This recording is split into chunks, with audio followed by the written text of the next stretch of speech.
solution which resist solution which resist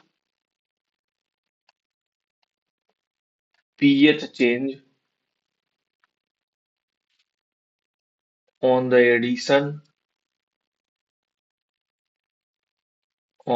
addition of small amount of acid or base।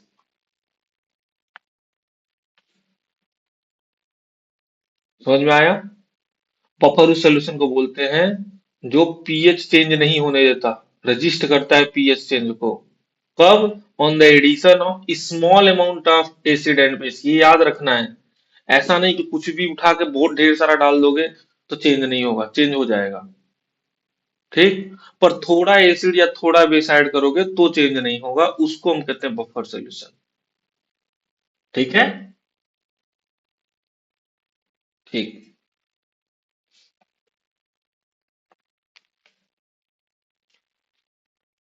Buffer solution तीन type के होते हैं। It is three type. कौन कौन सा? Acidic, basic and salt solution. तो मैं पहला करके ले रहा हूं। पहला एसिडिक सॉल्यूशन या acidic buffer. Acidic buffer. Acidic buffer. Acidic buffer क्या होता है? अच्छा, आगे पहले बफर बनता कैसे पहले वो समझ लो। तो बफर बनता है आपका एसिड और बेस से। इसमें से कोई एक वीक होता है। वीक एसिड स्ट्रॉन्ग बेस, या स्ट्रॉन्ग एसिड वीक बेस। क्या समझ में आया? वीक एसिड स्ट्रॉन्ग बेस या स्ट्रॉन्ग एसिड वीक बेस, इन दोनों में से कोई भी हो सकता है।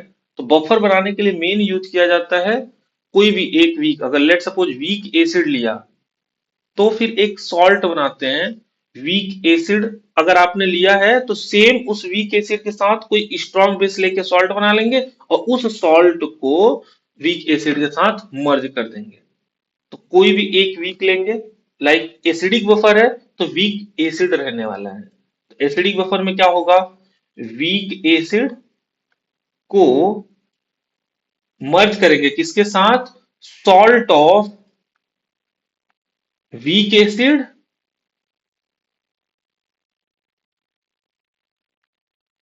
Weak acid and strong base. क्या आपको समझ में आया? सेम सेम वीक एसिड और उसके साथ स्ट्रॉन्ग बेस, इसका सॉल्ट बनाएंगे और वीक एसिड। ठीक। अच्छा, कैसे? तो ये पीएच चेंज कैसे रोकता है तो वो देखो। लेट सपोज वीक एसिड लिया हमने, CH3COH एसिटिक एसिड को। ठीक है। CH3COO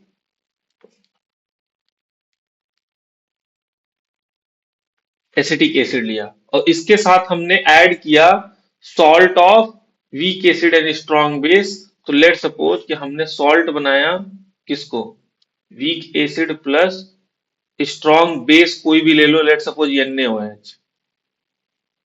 ये दोनों मिलके हमें क्या देगा? ये हमें देगा CH3COO प्लस H2O। यही देगा ना? तो ये हमारे पास वीक एसिड, ये सॉल्ट बन गया। जो हम सॉल्ट चाहते थे वो वाला सॉल्ट हमारे पास रेडी हो गया।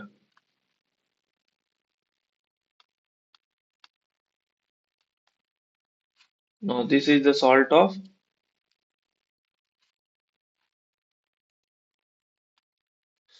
Of weak acid plus strong base. अब क्या करेंगे? फॉर बफर, बफर बनाने के लिए हम सेम इसी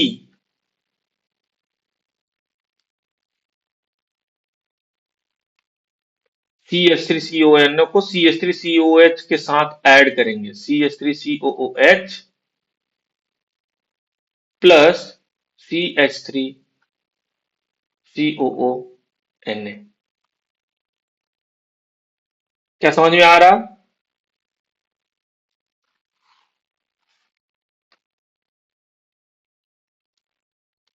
होगा क्या इसको ऐड करने से? ये बनेगा आपका एसिडिक बफर। देखो कैसे बनेगा।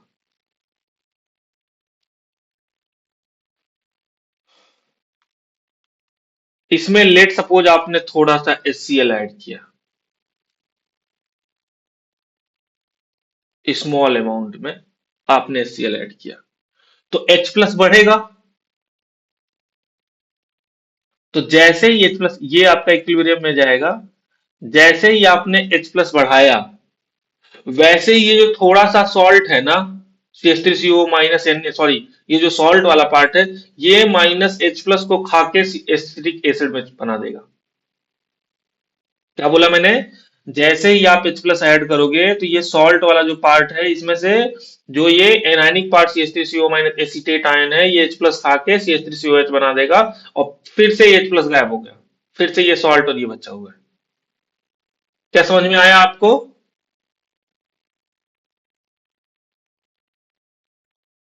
एसिटिक एसिड बन गया, और ये Cl माइनस NaCl सॉल्ट बन गया।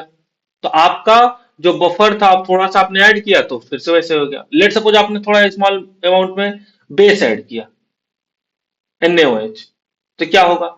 NaOH आएगा। अब उस OH माइनस जो थोड़ा सा आपने ऐड किया, वो थोड़ा सा ये एसिड तो अपना H प्लस दे ही सकता है, पूरा 100% नहीं टूटेगा, 2-4% तो टूटेगा ना। तो वो OH माइनस CH3COH से H प्लस ले लेगा। ऐसे देखो, मैं ये कह रहा हूं कि जैसे ही आप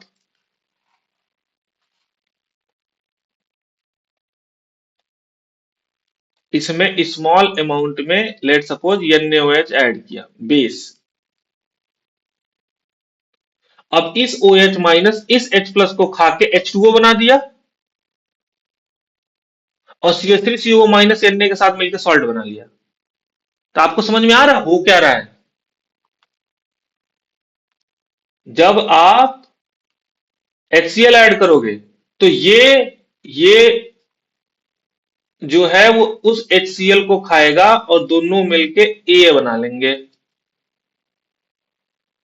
और जब NaOH ऐड करोगे तो ये NaOH का एसिड बेस रिएक्शन होगा इसका, और ये बना देगा। CH3COH NaOH से रिएक्ट करके ये CH3COH Na ही तो बनाएगा ना। यही इसी से तो आप बनाए थे, ये सॉल्ट भी तो इसी से बना था। तो फिर से आप थोड़ा सा ऐड करोगे तो ये फिर जो आपने रखा है अलग से, लेट सपोज कि अपने 50 ml ये लिया है, 50 ml ये लिया है। क्या समझ में आ रहा? तो वो फिर से कन्वर्ट हो जाएगा। तो रजिस्ट कैसे करता है पीएच, ये आपको क्या समझ में आया?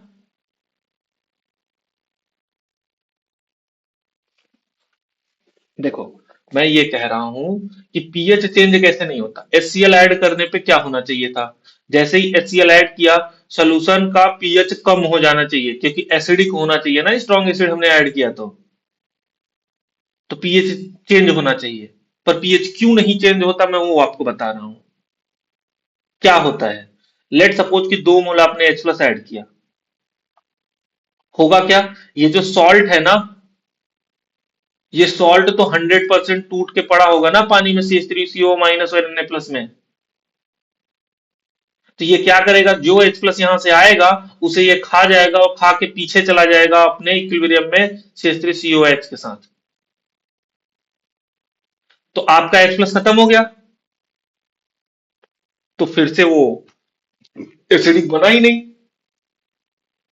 पर यही अगर मान लो कि ढेर सारा ऐड कर दो HCl, तब तो ये संभाल नहीं पाएगा कि ये सारा खा ले, क्योंकि वीक है ना। तो इसलिए जब ज्यादा ऐड करते हैं तो पीएच चेंज हो जाता है। जब तक स्मॉल अमाउंट में ऐड करोगे तो नहीं चेंज होगा। क्योंकि वो स्मॉल अमाउंट सॉल्ट का एसीटेट आयन H प्लस खा खा के एसिटिक एसिड बना लेगा। और लेट सपोज एसिड की जगह पे अगर आपने बेस ऐड किया, तो ये NaOH माइनस अभी एसिड से H प्लस ले लेगा, और OH माइनस H प्लस मिलके H2O बना देगा। और जो CH3CO माइनस यहां से बचा, वो Na से मिलकर CH3CO माइनस Na प्लस ये सॉल्ट बन गया। तो क्या आपको समझ में आ रहा है कि आपस में कन्वर्ट होते जा रहे हैं दूसरे से मिलके? अगर बेस ऐड करोगे तो एसिड खा जाएगा, एसिड ऐड करोगे तो सॉल्ट खा जाएगा और दूसरे में कन्वर्ट कर देगा। ओवरऑल होना क्या चाहिए था कि NaOH ऐड करोगे बेस, तो पीएच बढ़ जाना चाहिए।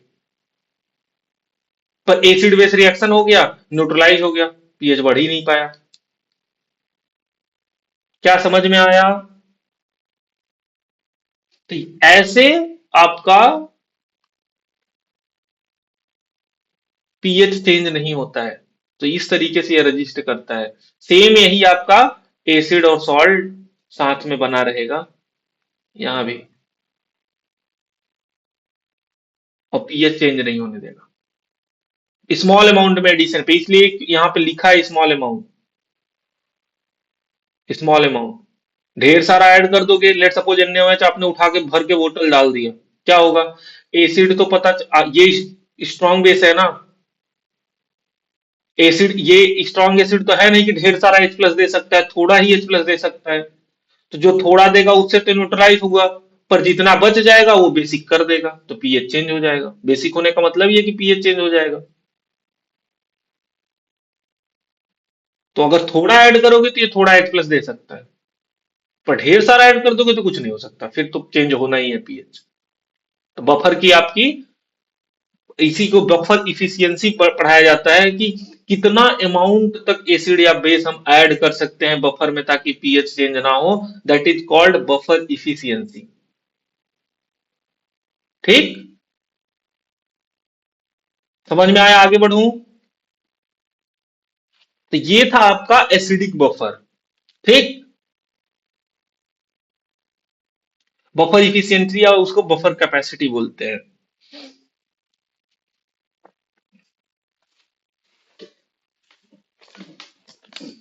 यहां चूंकि एसिडिक बफर है, तो पक्का है कि जो हमारा बफर का पीएच होगा वो लेस देन 7 होगा, तभी तो इसे एसिडिक बफर बोल रहे हैं ना।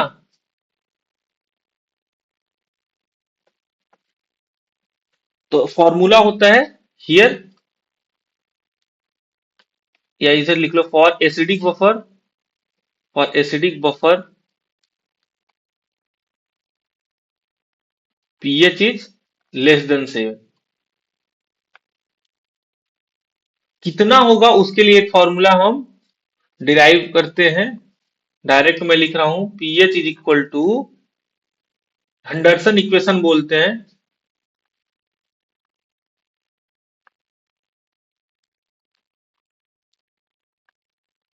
Henderson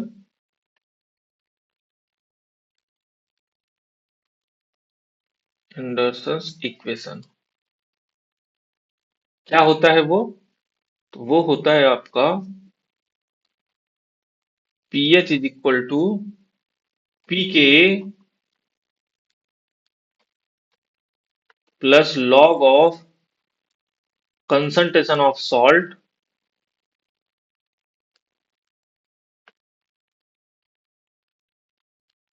upon concentration of acid.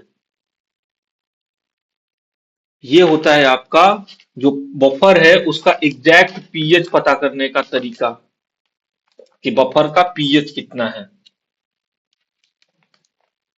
ठीक है, तो ये एंडरसन इक्वेशन याद रखना है, भूलना बिल्कुल नहीं है, क्योंकि ये बहुत बहुत ज्यादा पूछा जाता है। और पीएच जब भी निकालने को आएगा, जब तक आपको ये नहीं याद होगा आप क्वेश्चन नहीं कर पाओगे। So pH is equal to PK plus log of salt upon acid. ये पीके कितना किसका होगा? तो जो वीक एसिड है ना उसी का पीके होगा। और सॉल्ट क्या होगा? सॉल्ट कितना लिया गया था किस कंसंट्रेशन का, और एसिड किस कंसंट्रेशन का है। सॉल्ट और एसिड से ही तो बना था एसिडिक बफर। तो ये था पूरा आपका एसिडिक बफर। नेक्स्ट है आपका basic buffer.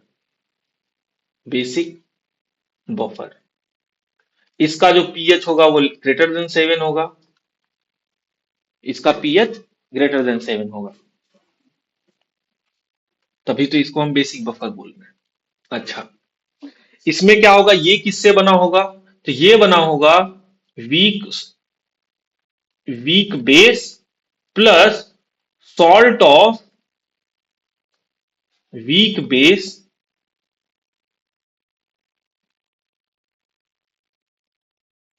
Base and strong acid.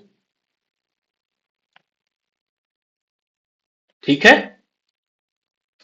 वो बना था वीक एसिड, तो सॉल्ट जो था वो वीक एसिड का स्ट्रॉन्ग बेस के साथ था। यहां पे वीक बेस है, तो वीक बेस का स्ट्रॉन्ग एसिड के साथ का सॉल्ट होगा। लाइक सॉल्ट जब बनाना होगा तो वीक बेस हम कौन ले सकते हैं? लाइक NH4Cl ले लिया हमने, सॉरी NH4OH, वीक बेस हो गया, प्लस स्ट्रॉन्ग एसिड में मार सपोज मैं हमने HCl ले लिया। ठीक है, अब ये एसिड प्लस बेस, ये वीक बेस हो गया आपका, वीक बेस, ये स्ट्रॉन्ग एसिड हो गया, और ये बनाएंगे क्या? NH4Cl plus H2O। सही है, तो ये जो आपका सॉल्ट बन रहा है, ये सॉल्ट क्या है? ये है आपका salt of weak base plus strong acid, यही है अमोनियम क्लोराइड। अब हम बफर बनाएंगे। फॉर बफर क्या करेंगे हम? फॉर बफर इक्वल अमाउंट में हम सॉल्ट ले लेंगे और वीक बेस ले लेंगे। तो हम ऐड करेंगे वीक बेस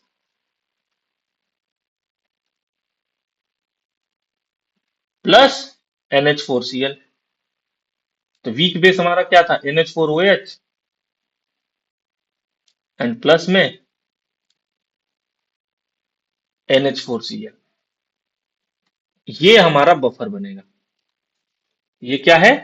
इन दोनों का जो मिक्सचर है, ये हमारा ये हमारा है बेसिक बफर। Basic buffer. अब देखो कि ये पीएच को रजिस्ट कैसे करता है। तो लेट सपोज कि आपने NH4OH प्लस NH4Cl का जो सोल्यूशन है, NH4Cl का, इसमें आपने एसिड डाला। ठीक है, इसमें आपने एसिड डाला HCl, तो क्या होगा? ये ये NH4OH है,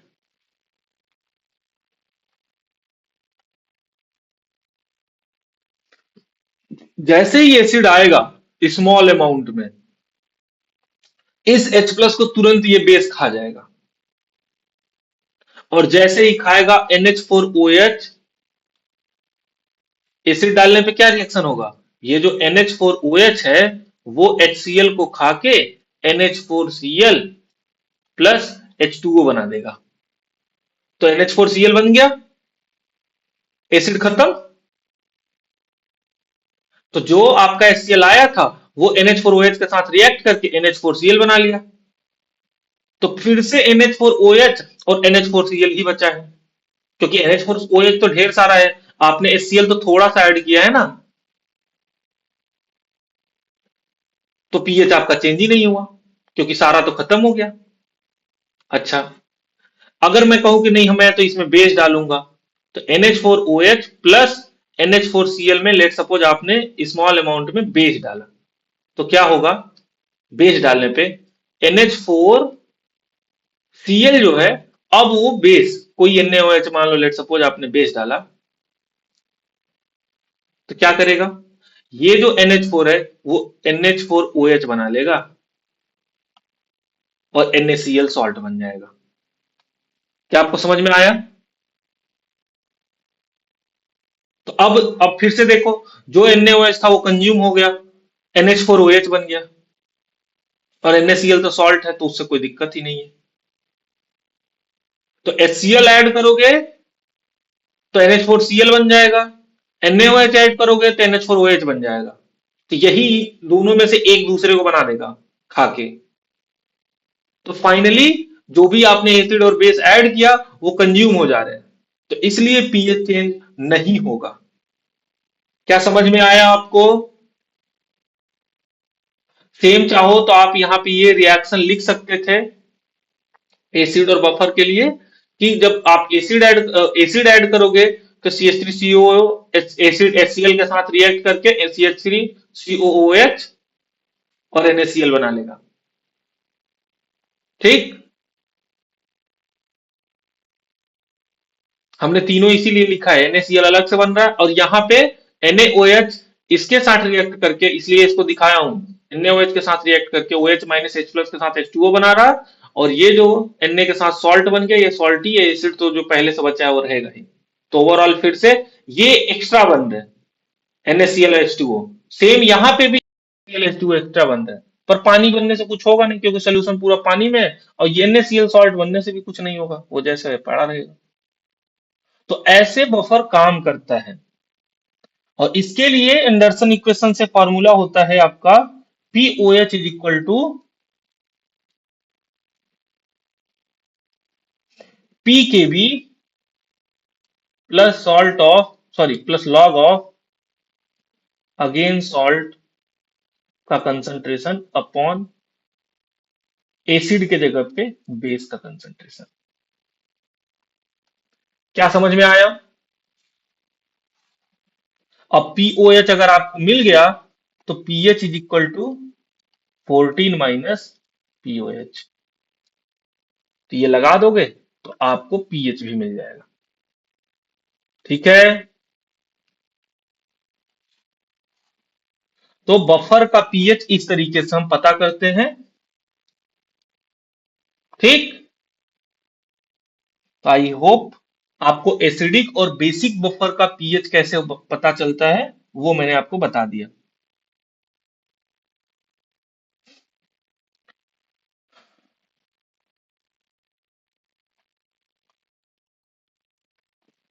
कुछ पॉइंट है वो नोट कर लो, जैसे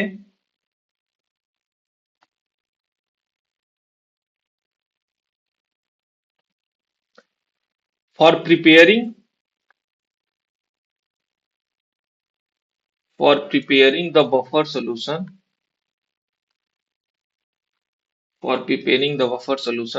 the required pH,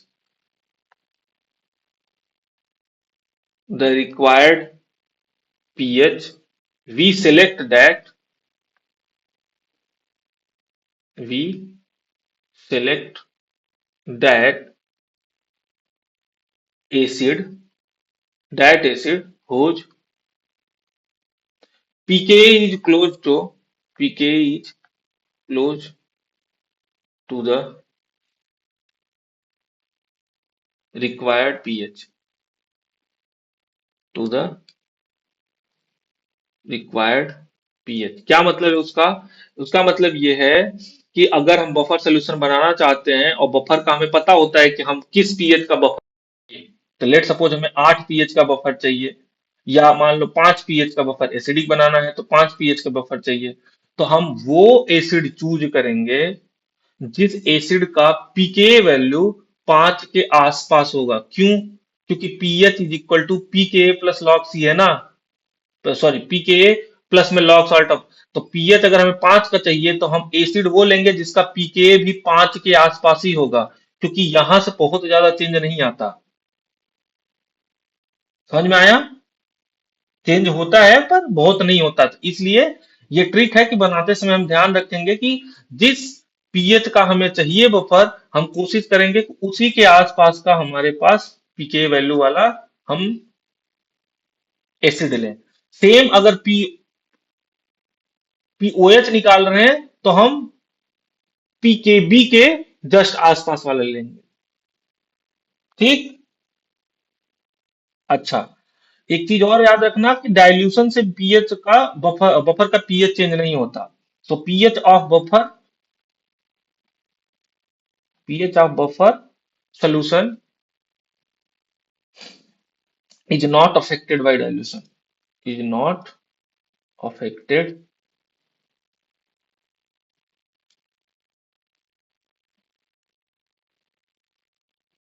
affected by dilution, non dilution. तो पानी मिलाओगे तो पीएच का बफर चेंज, सॉरी, बफर का पीएच चेंज नहीं होगा। डाइल्यूशन पे कंसंट्रेशन चेंज होता है, अगर आपको याद हो तो फॉर्मूला मैंने मोलैलिटी वाले में बताया था आपको, मोल कॉन्सेप्ट चैप्टर में, कि M1V1 is equal to M2V2 हम लगाते हैं। अगर कंसंट्रेशन हमें फाइनल निकालना होता है तो हम कहते हैं M1V1 is equal to M2V2। पहले कितना मोलैलिटी था, वॉल्यूम था, बाद में आपका वॉल्यूम कितना हो गया पानी मिलाने के बाद, और ये बाद में M2 कितना है, कंसंट्रेशन। तो अपने नोट में नोट कर लेना।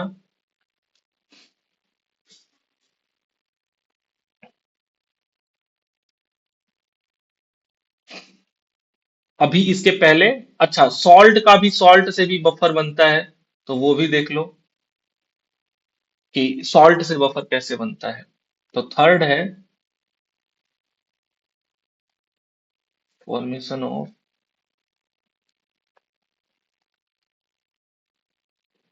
बफर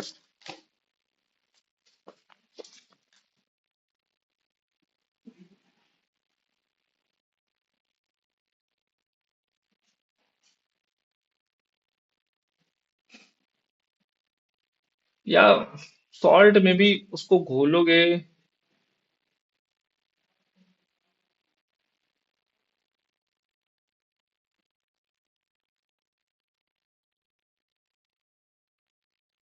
छोड़ दो, आप में है नहीं, फालतू में कंफ्यूज हो गए। उससे अच्छा है आप बफर कैपेसिटी पढ़ो। आपके कभी सिलेबस में पूछा नहीं गया और है भी नहीं, आप में केवल एसिडिक और बेसिक बफर ही है। तो नेक्स्ट हम चल रहे हैं बफर कैपेसिटी पे सीधे।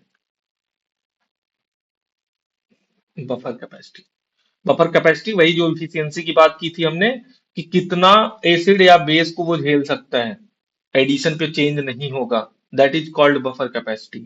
तो फॉर्मूला होता है number of mole of strong acid और base, number of mole of strong acid और बेस, स्ट्रॉन्ग एसिड और strong base added per litre, added per litre,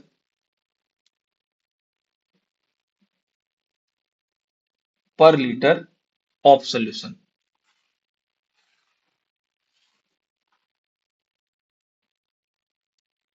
per litre of solution upon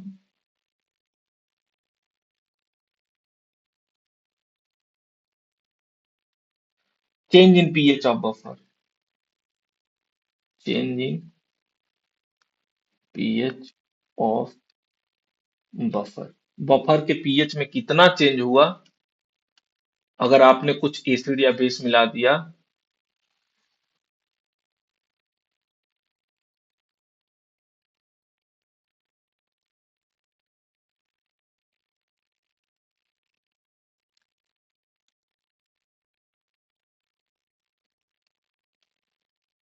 उसे divide कर दोगे कितना acid और कितना base मिलाया था इसमें, तो आपको ये मिल जाएगा कि ओवरऑल उसकी कैपेसिटी कितनी है जिससे चेंज नहीं होगा।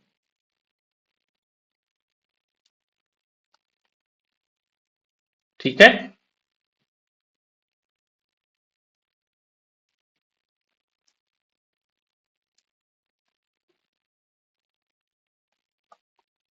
तो ये फॉर्मूला है बफर कैपेसिटी का, याद रहे। कैसे वो बताते हैं, तो ऐसे बता सकते हैं कि 5 मोल एसिड ऐड किया तो 2 का पीएच चेंज आ गया, बताओ बफर कैपेसिटी क्या होगा। क्या आपको समझ में आया?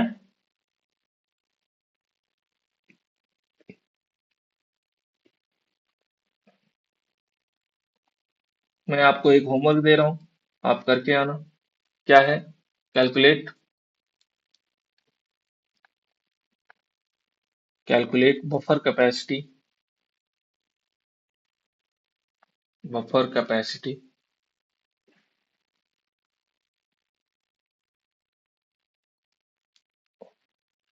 Of a buffer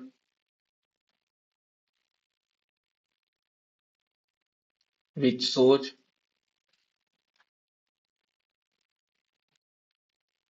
which shows two pH change on addition of 3 mole of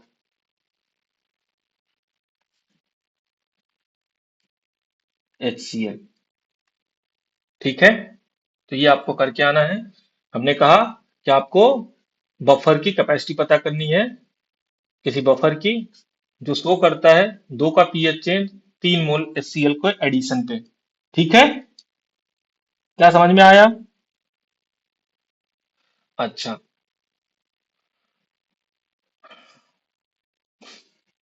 यहाँ के बाद आपको शॉर्ट में कुछ चीजें और बता देता हूँ, फिर आगे बढ़ेंगे हम सॉल्युबिलिटी प्रोडक्ट पे। क्या है वो? लेट सपोज आपने वीक एसिड और स्ट्रॉन्ग बेस को मिक्स किया। क्या किया? आपने वीक एसिड और स्ट्रॉन्ग बेस को मिक्स किया। Weak acid plus strong base, ये दोनों मिक्स किया आपने। क्या क्या हो सकता है? ऐसा हो सकता है कि जितना आपका वीक एसिड है सारा स्ट्रॉन्ग बेस के साथ बस बराबर बराबर रिएक्शन कर जाए, ऐसा ही हो सकता है। देन आपका पीएच कैसे आएगा?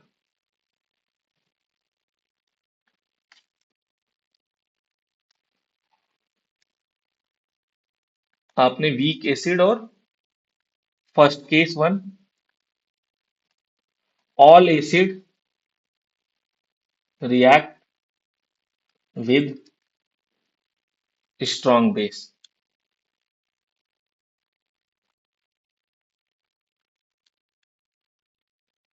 स्ट्रॉन्ग बेस, जितना भी एसिड और बेस को आपने मिलाया वो सारा नंबर ऑफ मोल में इक्वल थे और सेम, कुछ बचा ही नहीं। वहां पे अगर आपको पीएच पता करना है, देन आप पीएच का फॉर्मूला लगाओगे। आपका जो सॉल्ट वाला था ना, 7 प्लस, अच्छा वीक एसिड है तो माइनस होगा या प्लस होगा?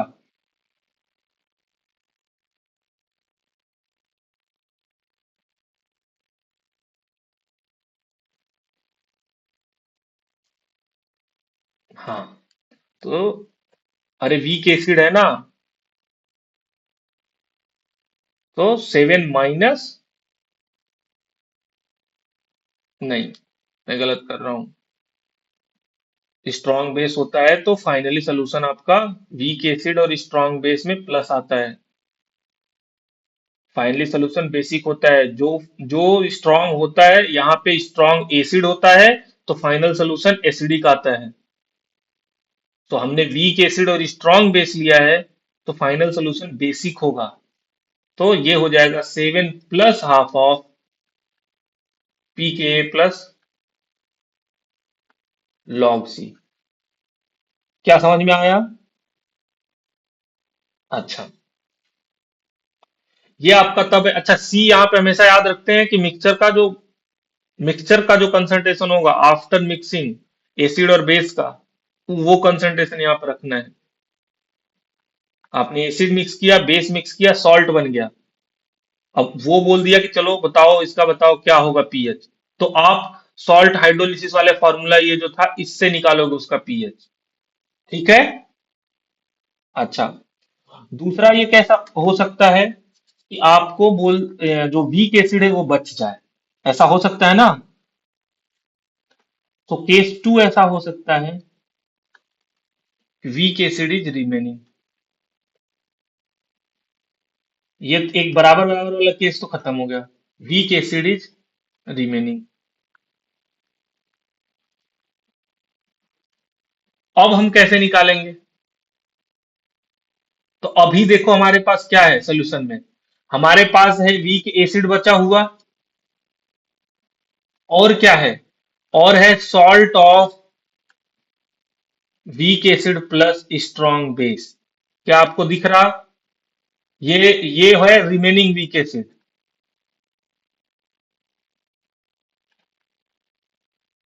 और ये है जो जितना बेस था उसके साथ जितना रिएक्ट कर गया। क्या अब ये आपको दिख रहा कि ये एक बफर है? तो अब यहां पे now it is a buffer.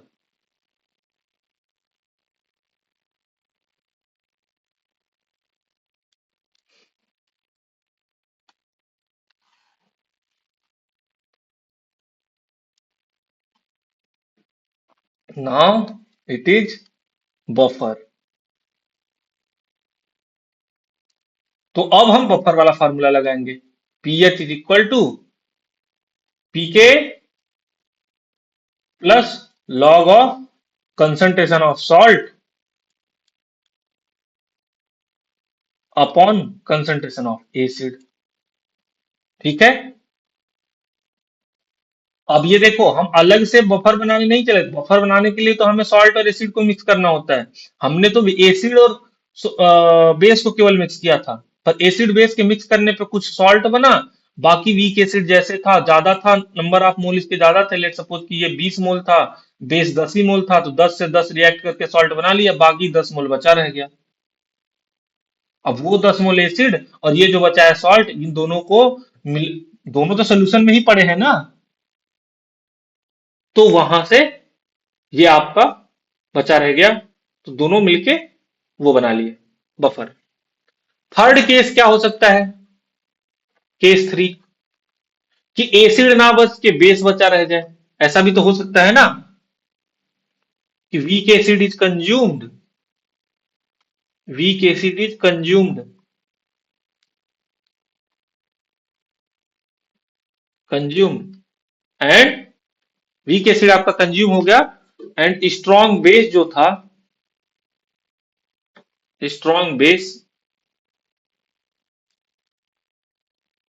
Strong base is remaining, strong base जो था वही बचा रह गया।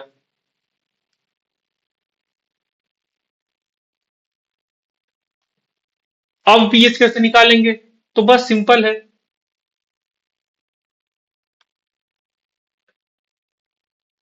इसके लिए तो सिंपल जो आप फॉर्मूला लगाते हो, P O H is equal to minus log of O H minus concentration. जितना भी ओ एच माइनस बचा हुआ है कंसंट्रेशन में, उसको रख दो, पी ओ एच आ जाएगा।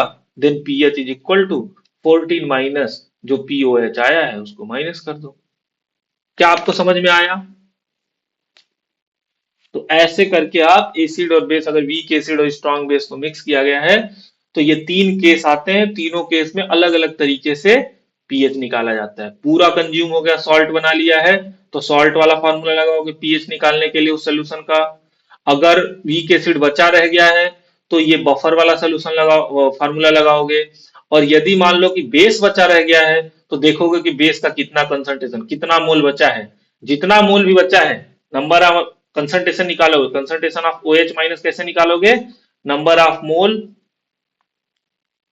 Number of mole of minus remaining, कितना मोल बचा हुआ है, upon volume, volume of, total volume कह सकते हो, इससे अच्छा है कि टोटल वॉल्यूम। टोटल वॉल्यूम कितना, जो भी एसिड और बेस आपने टोटल मिलाया था, उस पूरे का वॉल्यूम कितना है। तो ओ एच माइनस का कंसंट्रेशन निकल जाएगा, यहाँ पुट कर दोगे, पीओएच आ जाएगा, पीएच के लिए 14 में से घटा दोगे। क्या आपको समझ में आया? ठीक है। तो ये तीन तरीके से आप निकाल सकते हो, और सीधे बफर बोल के दे तो कोई दिक्कत ही नहीं है।